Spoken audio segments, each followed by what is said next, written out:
People are like, what made you keep going? And it's like, I mean, what keeps me going is just going back to those memories that I had of, between all the people that I've lost, um, just where I was at. I never want to go back to that. So that's just something that just pushes me and pushes me and pushes me. And anytime I need to like have a sit down, that's what I reflect on. I just bring all that back, and I'm just like, all right, I will never let anybody beat me. I will never that's just my mindset. Like that's it's just constantly in my head. Like I don't care what anybody says, I don't care what anybody does, I don't care what anybody has. Like no, there's nobody out there that can stop what it is that I'm about to do, what I'm doing. Yeah. Like it's just where my head's at.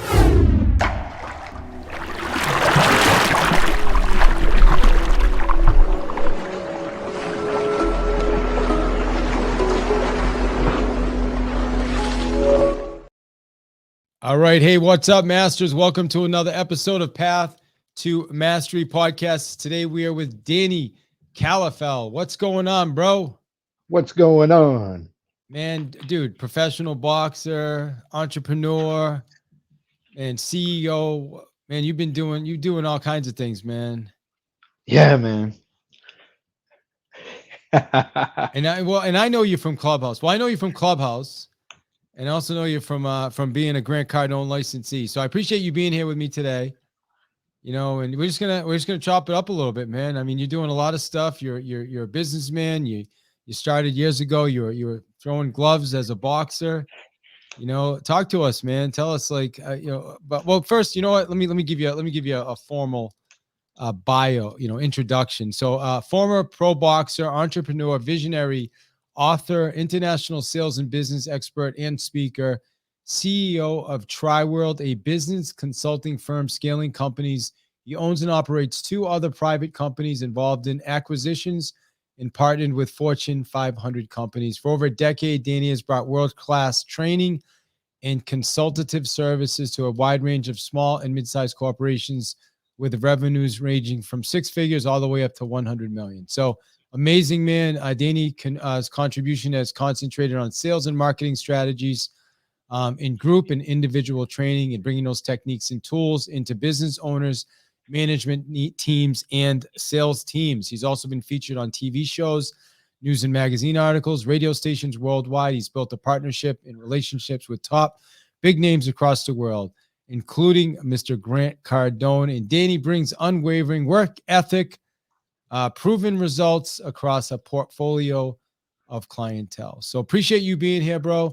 Talk to us about that unwavering work ethic, man. How does that play into your I mean boxing? Let's start with boxing. Tell us about your boxing career, and then we'll transition into how did you get to where you are today. How does that unwavering work ethic show up as a boxer? Man, great question. So like, man, you know, discipline, just like really like look, I grew up, let's start from here. I grew up real rough. I mean, I've been on the streets since I was 14. I've been on my own. I was on the streets and, having like no sense of direction. There were a few times where I was like, I didn't even have a place to sleep at night. Um, so I was in a real bad place growing up, especially, I mean, being that age, I was lost. So went straight to drugs. Um, just wanted to be around people that were in similar situations as me, because that's what ends up happening when you're lost. You want to find other people to help guide you, but you end up not really finding the right people to guide you at that age. You're trying to find people that could relate to you, that, because you feel that you're not good enough to be around people that are in better circumstances. It's not like when you get older, when you want to be around people that are better. When you're younger, you want to be people you want to be around people that are like you. And all I was able to find at that time was people that were like me, but they were up to no good.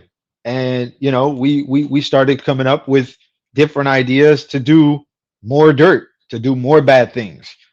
And just because I mean, for me, I know that it was like, for me, it was just a lot of pain, a lot of anger, a lot of resentment towards my family. I didn't really have a family growing up, you could say. Mm. um, and it led me to go um, again in take that left turn in a bad direction. And then I got sent away to a program for almost 2 years. When I got out, while I was inside that program, I ended up meeting this kid. He was an amateur boxer, and real good. And he implanted that in my head. And it was funny because for a while, my father, my father was telling me to go to the boxing gym because he boxed in the army, Mm. and he was, he was trying to get me to go just do something to get me off the street when he was around because he was traveling a lot for business, and he wasn't in the picture. That was the reason for that. And my mother wasn't around; she was working all the time.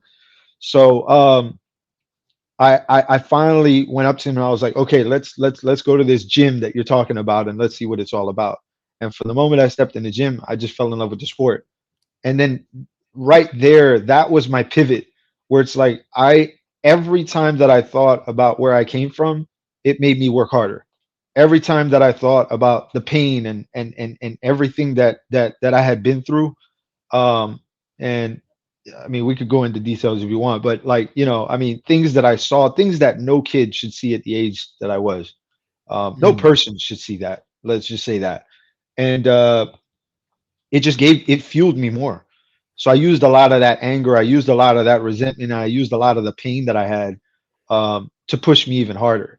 So when you talk about work ethic, that's where a lot of my work ethic comes from. It's just over time. I mean, as we know, over time and doing the same thing over and over, you build habits. So the habit has been instilled in me since 17 to Yeah. just do nothing but just work extremely hard. And it got to the point where I mean, I put a lot. I mean, I always set out to be the hardest worker in the gym, and I made sure that by surrounding myself around nothing but winners. So I've been around nothing but the best in the world. Period. From Mm. that age on, and it just became addictive. I wanted to be around just nothing but greatness, nothing but the best. I didn't settle for anything less than that. So I would push myself. I'd be around again nothing but world champions, A-list celebrities, legendary, celebrities, you could say, and people that were really making an impact. And it just kept making me want to push harder and harder and harder and harder, and it's gotten me to where I am now. Amazing. So, it's interesting because I didn't realize that this about you, but I have a very, very challenging childhood. My father was drunk, a drunk, and I watched him, beat up my mother, beat up us. Eventually was taken away from my parents from the state of New York in foster care. But so I went through a lot of that stuff too, so I can relate to what you're saying about like anger. The only thing my father taught me as a kid was kickboxing. So I didn't know anything else except that. And I got a lot of trouble as a young adult. I got myself in a lot of trouble. So but here's the good news: is at the same time, I learned a lot of things as a child, and it's made me an amazing father. So I have three daughters, and like I don't, for whatever reason, I feel like I went through what I needed to go through, and it's just helped me become a better father, a better human being, stronger, more resilient, like you said, right? Well, let me ask you this though: with like for me, did you said pain, anger, resentment? Did that was that like it was boxing like an outlet for that? 100%. Like I didn't go in there like like a lot of people look at it as a sport, which it is. But that was my outlet, which I knew that I wouldn't be able to get in trouble. So Yeah, I could take everything out on that person, and I don't have to. And I get he's like an older brother to me. He's my manager. Nate Campbell. He's a former three-time world champion. He just got inducted in the Hall of Fame in 2018, and you know he same thing with him. He was like, when I started knocking people out, he was like, he was like, the first time I knocked somebody out, I was afraid that like I didn't know what to do. I was scared because I thought that I was going to get in trouble, but then I heard everybody cheering, and he's like, okay, I can get used to this. And it was yeah, the same thing with me. It's like, like the more damage I did, it was like, okay, well, like people are. happy about this. This is good. You created So confidence, right? Like I yeah, can relate to that. Like that's where I got confidence as a kid because I had nothing else to be confident for.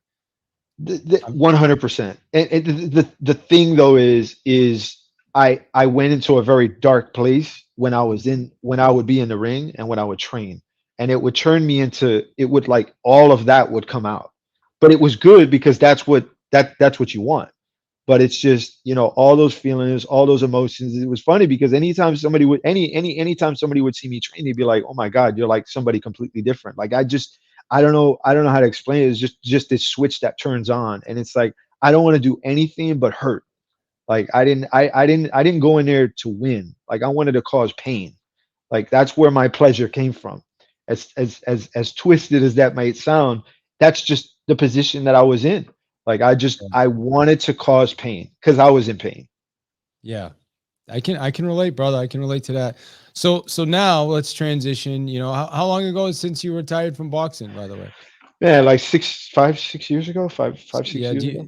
Yeah. I remember my last I only actually had a few fights, actual boxing. I did more kickboxing, but I did this one sanctioned fight, and I was older, and I just remembered, man, it felt like my elbows were gonna be like come out of the socket, my shoulder, like everything was wrecked, man. My fingers, my elbows, my shoulders. I'm just like, I'm not doing this again, man. And I won the fight, by the way. I won. But I fought this Marine, and yeah, it was pretty cool actually. So that's my big claim to fame with boxing, but probably a little different than what you were doing though in there grinding in the gyms. Do you miss That it? was my life. 100%, man. Of course. I miss the spotlight, I miss it, man. You go from, being on TV and uh, Who'd you all the fight? way Did you to fight any big names? man, I fought man, I've been in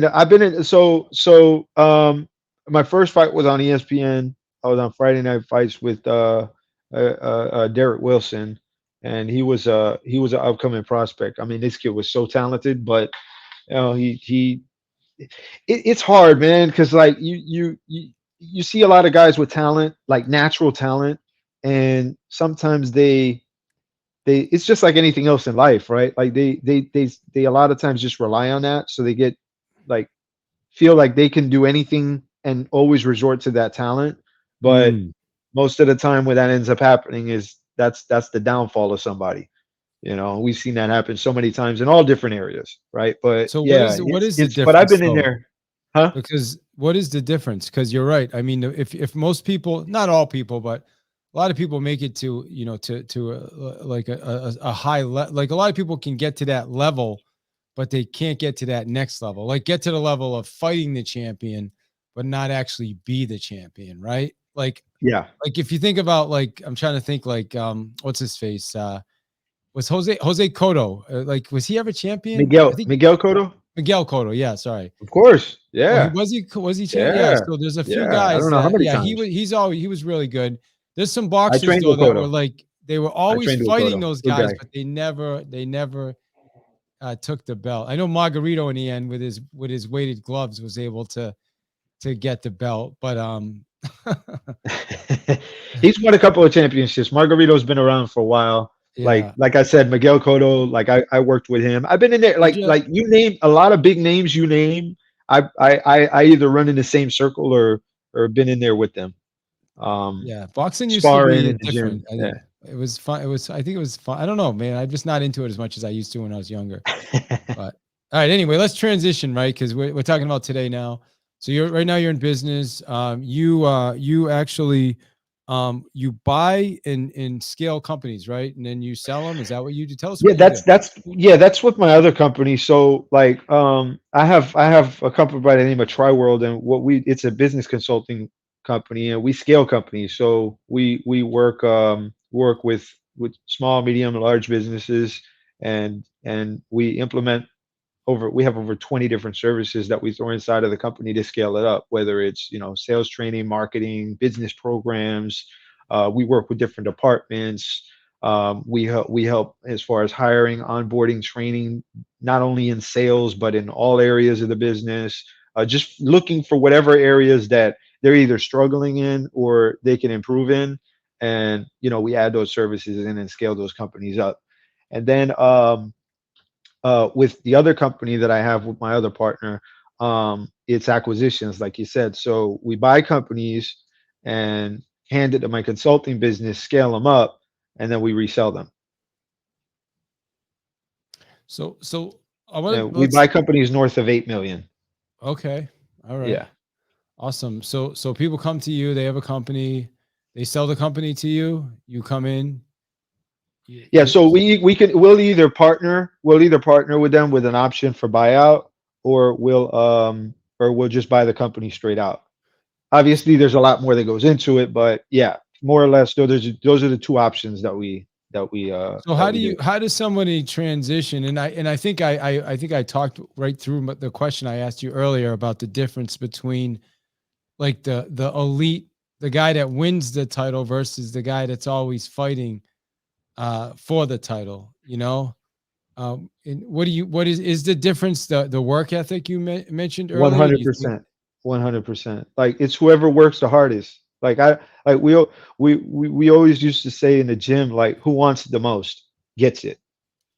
So like whenever you see like a toe to toe fight, it's whoever has the most heart, whoever wants it the most.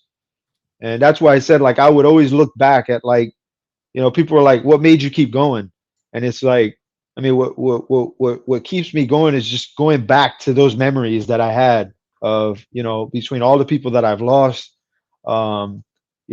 just where I was at. I never want to go back to that. So that's just something that just pushes me and pushes me and pushes me. And anytime I need to like have a sit down, that's what I reflect on. I just bring all that back, and I'm just like, all right, I will never let anybody beat me. I will never it's just that's just my mindset. Like that's it's just constantly in my head. Like I don't care what anybody says, I don't care what anybody does, I don't care what anybody has. Like no, there's nobody out there that can stop what it is that I'm about to do, what I'm love doing. that? Like it's just where my head's at. That's awesome. So how do you go from this boxer who wants to beat people up, and I'm just repeating what you said earlier, like hurt people, to somebody now that scales business, running an $8 million company? Like, how do you make that transition? Because um Good question. So I so when I was boxing, I was how I got to meet all different types of celebrities and big names, and all of that was also doing club promotions at the time, where we were partner with clubs down here in Miami. We were the biggest down here. Like all the guys that you see running around that are doing big parties and events and stuff like that, they all worked with us at one point. Even all the way up from the artist to you. I mean, you have Khaled. Like I've known Khaled since he was DJing in our clubs. Rick Ross, Pitbull. Like I knew Pit before he was. I mean, when he first jumped on the radio, before he was even doing anything like that. I He like used how to you come in the called him clubs and Pitt. yeah, yeah. That's What's that. I mean, what's up, Pitt? I love it. so like we like I learned how to just establish like real relationships. It wasn't where I was just like going in there and we would just hang out and just drink. Like it was like real relationships. Like I go to their houses, we talk like how we're having a conversation, just sit down and just like really talk about life and what we wanted and everything. And I remember I didn't really have anything to fall back on at the time, and I know that I was really passionate about music. I play when I was younger. I played 5 instruments by ear before I learned how to read music. So music has always been a big thing in my life. And I was backstage in an event in the RV, like backstage. We're all hanging out. It was a big event down here in Miami, and there was a guy taking pictures, and he was the son of one of the managers. And we were all he had a media company, so he found out. He was like, oh, wait a minute, you box? And I was like, yeah. And he was like, oh man. So he started taking a few pictures, and then we just got to talking, and he was like, yeah man, like I have a media company and everything. I was like, okay, we'll keep in contact. I reached out to him, and turns out he had like an open slot that he wanted to start a record company. So I was like, man, I shoot, all I have to do is pick up the phone, and I could just call the people I know, and we make it really pop like jump the way it needs to be like grown, right? Mm. So I was like, all right, I'll take the reins on this. So one thing led to another, and then we started, and then I ventured off to my own just because like I was doing a lot more, and he, we just had like a an agreement when it came to that, and so I started in the music industry, and then I had another partner of mine that we were working together, and I just I didn't like not being in control because I was like, no matter what the connections were, no matter what we can do with the business, it all came down and it. But the bottom line was, okay, I got to rely on these artists because if these artists don't show up, they don't perform, they don't do what needs to be done. Like we're losing money, we're putting a lot of time into this. Like I don't care who you know and how much money you have. Like if they don't show up, like the success is being relied on them, not me. And that's something that really frustrated me. So I was Mm. like, all right, let's put this on hold. Let me go ahead and let me see, like maybe I could do something else. So that's when I came up with the company that I have now. Um, and I was like, all right. And it didn't start out the way that the way that a lot of people thought. Like I didn't even know what the hell I was doing. Like I come from a background of entrepreneurs. Like my father, he's worked with some of the largest companies in the world. He's very big involved. He was very largely involved in negotiations with mergers, acquisitions, like for huge companies. Like we're talking about like buying like 500 million and up dollar Mm. businesses. So your dad Um, taught you a lot of this. yeah, he knows. He knows. He's actually So VP of my company. let me ask And this: then my where do you channel? Like, how do you channel this energy though? Like that energy you had boxing. Like, how are you channeling that now? the same way. It's a shift. The shift is no longer like people ask me. They're like, "What's the difference between your boxing career and what you're doing now?" And I was like, "Well, my boxing career was more for me. What I'm doing now is more for others." Mm. So like I have the ability to help a lot more people rather than just myself. And that was the not being selfish thing. And I was able to scale it up. Like this is something I could scale. When I was in the music industry, it wasn't like you have these larger companies where we could not compete with them because at the stage that they're at, these guys sign like thousands of artists. We only had like five or six. So like, and then like going into where it is that I'm at now, like I had to learn all this stuff. So that's why I was saying, like, with my father, my uncle, he was VP of ExxonMobil. He just retired not like a few years back. Um, and then I have my grandfather on my mother's side. He owned medical centers, and so like I have, that background. So I would just, my father at the time, he wanted to help me so much, but he didn't know how because it was entertainment industry. He doesn't know anything about that. So when I told him I was going more into corporate business, that's when he started really like coming behind me. And then I Yeah. was like, okay. And then obviously my confidence boosted up because here I got my father and he's working alongside me and we got, things really moving. And uh, that's that's where I realized I need to learn how to sell and I need to learn business because I didn't know what the hell I was doing. And for once, I started facing rejection that I never really had experienced in a very long time because in the entertainment industry I could just make a phone call and somebody knew somebody that I knew and but in business it was a whole nother like thing. Yeah. And that's when I was like, all right, I need to break this down. So that's when I started learning about sales and like really studying it and really understanding, okay, when a customer says this, why are they saying that? What can I say differently? What, like just really breaking it down, working on it, and then implementing it. And then, I would record myself. And back then it was like the Canon cameras and we didn't have the phones that we didn't have phones and like It's, that I mean, record and it yeah. really is like an art, man. When you're good at sales, and you're a licensee like me. We're both Grant Cardone licensees, which I think is besides Clubhouse, it's how we connected. Why did you become a licensee? Like, was that because you wanted to get better at sales, or what caused you to go in that direction? No, I like so.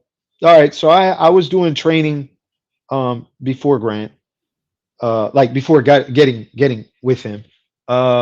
and I I was looking for something that would fast track what I already had. Like we were up to 463 courses and already pushing out the businesses. And I was just like, all right, I need something to go. I need this to go faster. And like, there's no way that I'm gonna. I mean, I'll do it eventually, but I don't want to be like. I don't want to have to wait 20, 30 years to come up with all the material that I could come up with in a faster pace. So who can I partner with? Who can I work with? Who's the best right now doing it? Mm. And I started looking around and I've been studying Grant, like really studying him for about almost 8 years now. And I, I I looked everywhere. Like when I say everywhere, like we work with companies globally, and I was looking everywhere and I could not find something that really matched because I didn't want to relearn anything and I didn't want to unlearn what I was already like because I knew the way that I was doing it was the right way. It was honest, it was straightforward, it was transparent, it was not lying to customers, which is something that I completely do not agree with. And Grant was under my nose the whole time. And then when I like really honed in on it, I wanted the second opinion of my father. So we went to an event and I was like, "What do you think of this guy?" He's like, "I like him." I was like, "Good. I want to partner with him." And he was like, "Go for it."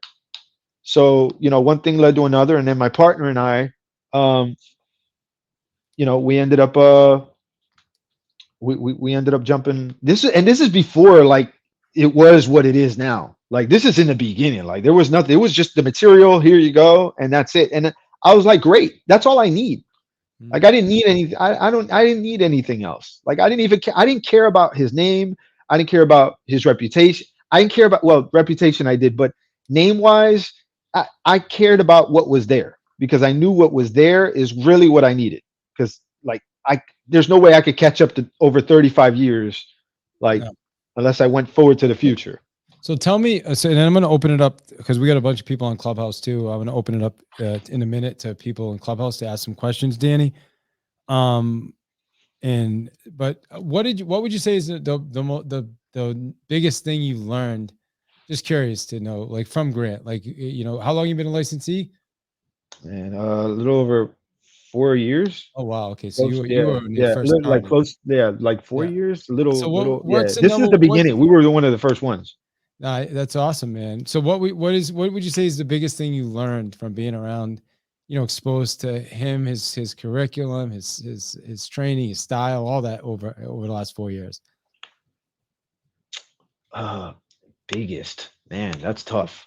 I don't know the biggest thing, Is there honestly. something like for me? I always say no one thing kills a deal. That's like my thing that I got from Grant. So like it always just motivates me to just keep asking, keep pushing. It's it's hard because like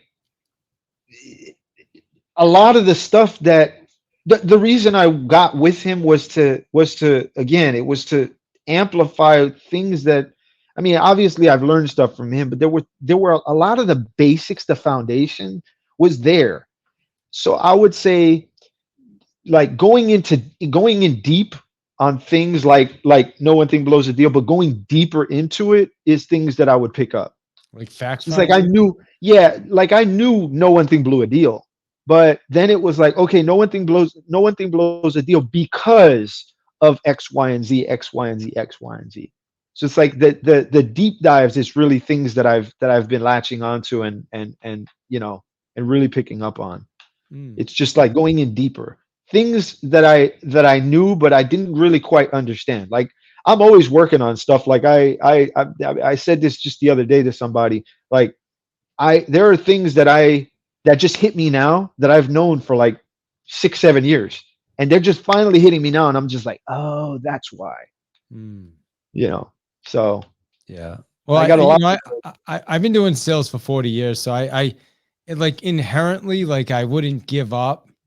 But when you hear like no one thing killed, like I've never heard that before, and I don't know for whatever reason, just it just is there.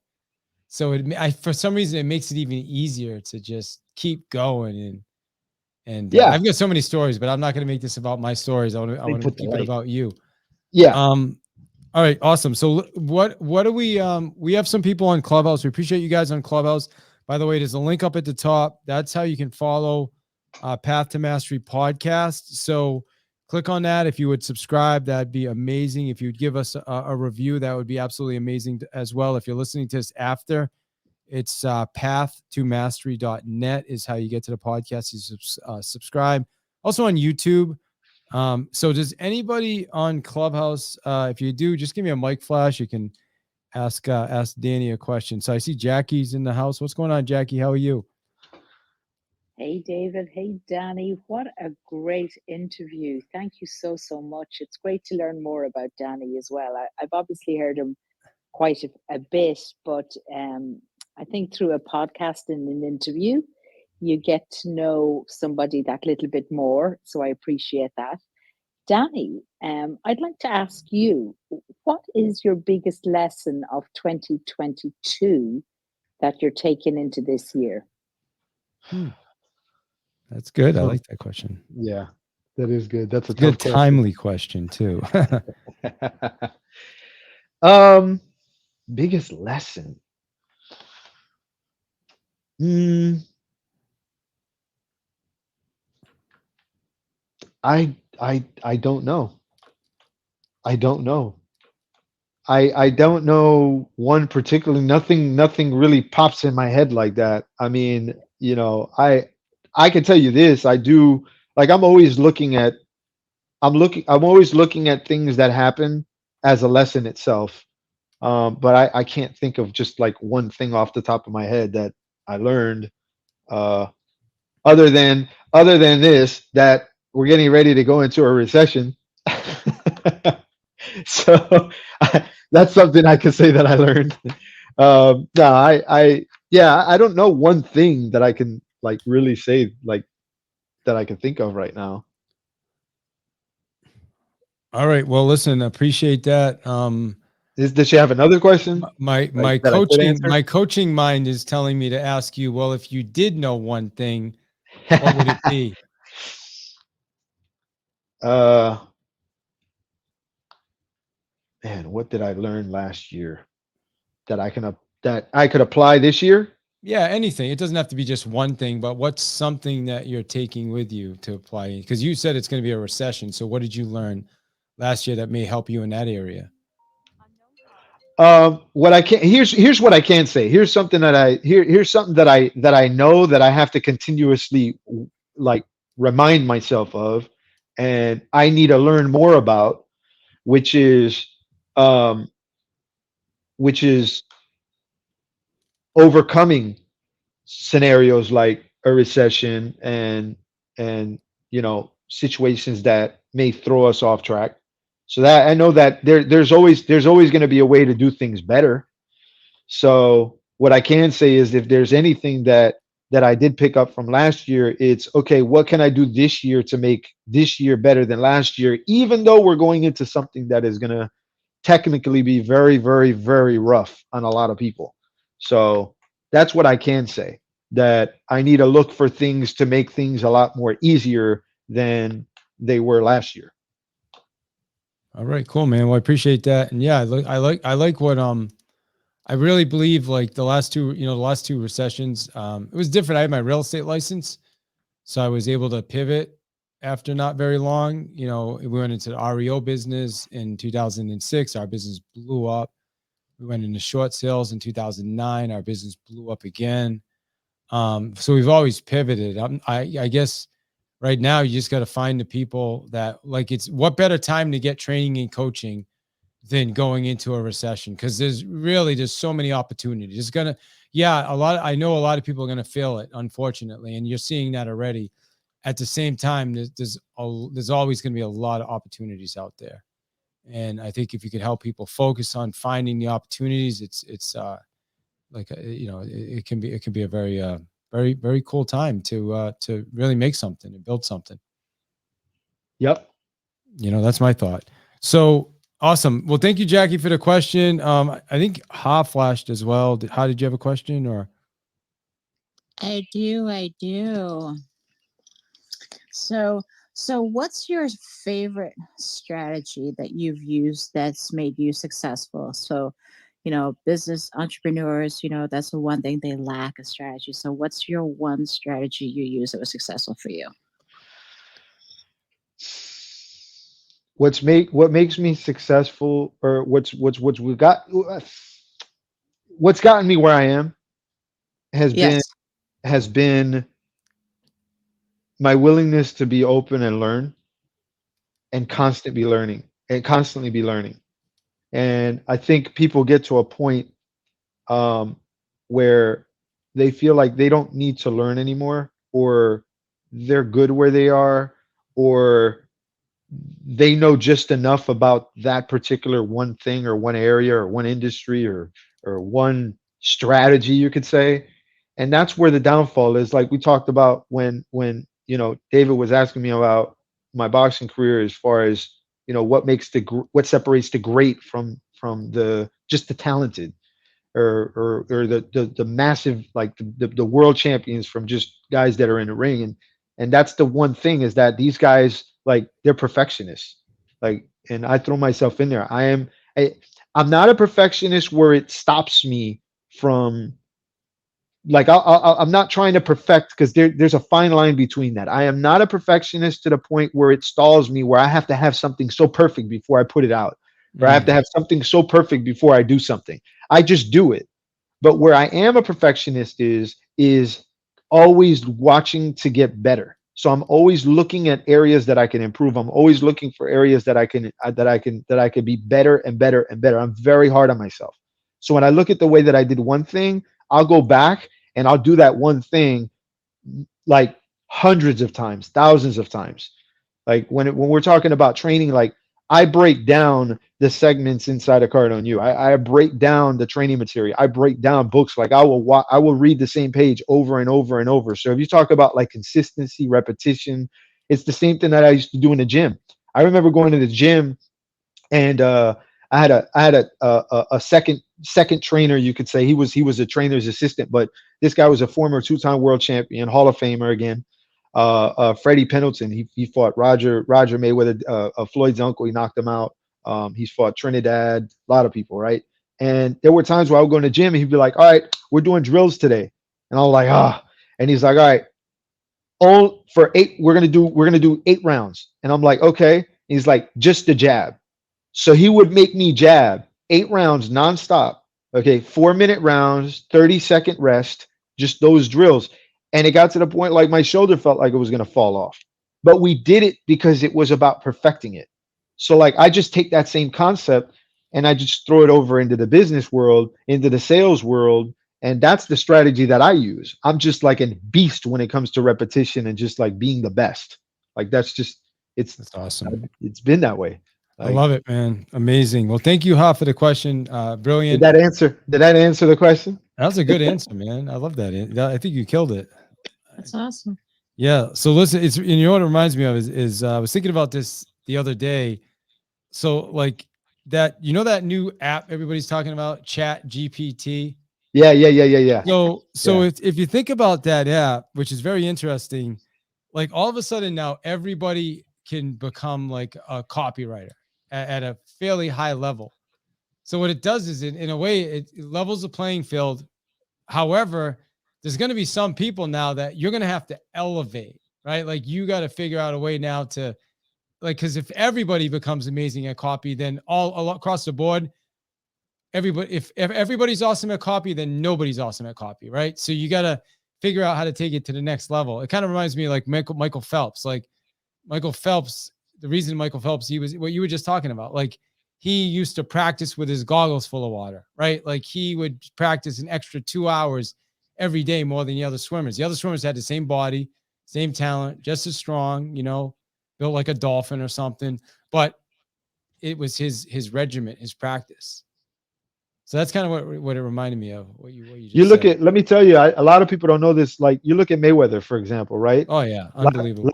lot of people don't know about his work ethic. This guy will go to the club, stay till about 3:30 in the morning, and mind you, he didn't drink. He just enjoyed seeing the people around him have a good time. So he'd buy bottles and he'd party and he'd do all this stuff. Now, 3:30, 4 o'clock in the morning, when he's leaving, sometimes He just felt like working out. So he'd go to the trunk of his car, put on his running shoes with jeans, with his shirt, put the running shoes on, run to the gym, and then work out in the gym. And somebody they would all drive behind him. This is the work ethic we're talking about. So like, when people are like, oh, Floyd, no, he had tremendous work ethic. And I mean, there's tons of stories like that, but it just that's what I appreciate so much about that sport is anybody has the ability to be a world champion in that sport because it's just, I mean, it's just how much like I know it's just a movie, and I hate like when people try to compare it to like the real sport, but like with Rocky, for example, it was a like that story was in essence, that story was portrayed to fit exactly what it is that I'm saying. That you take a Mm, guy that was nothing, and you put him in there against a guy who really underestimated him, and there you have it. And the that's same awesome. thing happened with if you guys if you ever look up the story, they called him the Cinderella Man. He actually it was actually a movie about him with Russell Crowe, and that's about James J. Braddock. And they called him the Cinderella Man because the way that he came back was like a fairy tale. It's like, you get a guy who's like just losing and losing and just like, was once great. And next thing you know, here comes his shot, and he took it and he worked his way right back up to the top. And one of the worst times we're talking about in the crash, like 1929 crash, where it's like nobody had anything. So Yeah. pretty cool. It's awesome, man. Well, that's that. What you just described is someone that just refuses to give up, right? And I mean, that's something that I think we all need to remind ourselves. Like, you may not be where you are right now in this moment, but you just keep moving, keep chipping. And I work with salespeople, right? I help salespeople make more money, close more sales, get better at marketing themselves. This is what I do, and I hate to say it, but the majority of people quit right before they're going to have a breakthrough. I know because I've been doing it for so long, and you try to help them, but they can't take it because it's like, you ever heard that saying, Danny? The breakthrough is the precursor to the breakdown. Like Yes, right when you yes, feel like it's yes. just gonna all collapse, and you're like, I can't do anything else. All of a sudden, it's like, there it is. You know, Yeah. it's wild, man. Well, listen, I appreciate you being here today. Like, for people listening, how do people get in touch with you if they want to connect with you offline or follow Hey, you? David, could I make a comment before you close it out? Yeah, yeah, definitely. Good to be here. Hey, Danny. I wanted to thank Danny for inviting me up in a lot of Cindy Stumpo's rooms. It's a great, great room. I love listening to your story, Danny. I just feel like there's something really special about a boxer, and I think that the story about the Cinderella Man is a movie that I've watched at least 5 times. I've got the director's cut, listened to the director's comment, Russell Crowe's comment. It's a very, very stunning movie as far as I'm concerned, and talks about fighting your last breath or fighting your last punch. And I really cherished how Mike Tyson in his prime, he had the flurry of the punches in the front, but he always had the left hook and the uppercut. And really, the goal in boxing is just to hit him on the chin, and then he's usually down. But just kind of reflectively on achievement, uh, I did 23 triathlons in 2 years. In the prime of my life, I was 35 years old. I came out of a health doldrum. I was about 30, 40, 50 pounds overweight. I ended up being in the best shape of my life, 28-inch waist, 163 pounds. I'm 6 foot tall. And it was based all on these principles, Danny and David. They were based on the coaches that coach you see more in you than you see in yourself. Yep. That when somebody's crying in a movie or at a performance, it's because they see themselves up there, but somehow they made a compromise and didn't get there. Mm. Somehow they didn't go the extra mile. They didn't go to that extra training regimen. Kobe Bryant would stay until he was the last one. He always showed up before anyone. Yeah. Yep. Tiger Woods would win by 7 strokes, and he was already 7 strokes ahead. He said, I didn't play my best game. I could have done better. That's Yep. the mind of a champion. That's the mind of a champion. And I'll close out by just reading you this one little thing in the in Garfunkel. The last verse goes like this: "He's a boxer and a fighter by his trade, and he carries the reminders of every glove that laid him down or cut him in his anger and his shame. I am leaving, but the fighter still remains." I'll Yeah. leave it there. All right. Thank you, brother. There Appreciate was, that, there was, man. I'll tell you this, there was a guy, my trainer told me about this guy. Uh, um, his name was Carino Garcia. And you talk about not giving up. This guy, if you guys look him up, this guy had a record of 0-19. He lost 19 fights in a row. Okay. And after his 19th fight, he had an opportunity to have a competitive advantage. He never lost a fight after that one fight that he won. And he went on to fight for 2 world titles, I believe. Amazing. And yeah, I mean, That's so you awesome, talk about man. not giving up. You talk about not giving up. I mean, this guy, yeah. Well, that's what it's all about, man. So again, give us like how do people get in touch with you, Danny, if they want to connect? I'm all over the place. All they got to do is just Google my name and you know, all things will pop up. So Google Danny, Danny Calafell. C-A, spell your last name for people that don't even know. Calafell. Fewll. F-E-W-L. Love it, man. Awesome. Well, listen, I appreciate you being here today. By the way, there's we're opening up our real estate community membership. It's called Real Estate University. Right now, we're opening it up. You guys can try it out for a week for $7. So if you have a real estate license, instead of buying a Starbucks coffee, jump in our community for a week, try it out, hang out with some of our members. I mean, you're going to see people that are absolutely crushing it every day, just like Danny's talking about. People that won't give up, people that had their best month they've ever had in December, where most not most, but a lot of real estate agents aren't renewing their licenses because they don't know what to do. So I just want to let people know, go to real estate. If you want to try that out, go to realestateu.club. I'm sorry, it's TRY realestateu.club. Jump in that community, check it out for a week for $7. I'm losing my voice, Danny, here for some reason. But last question, bro. What's the one thing like you want to leave everybody that listened today? What do you want to leave them with? Keep learning.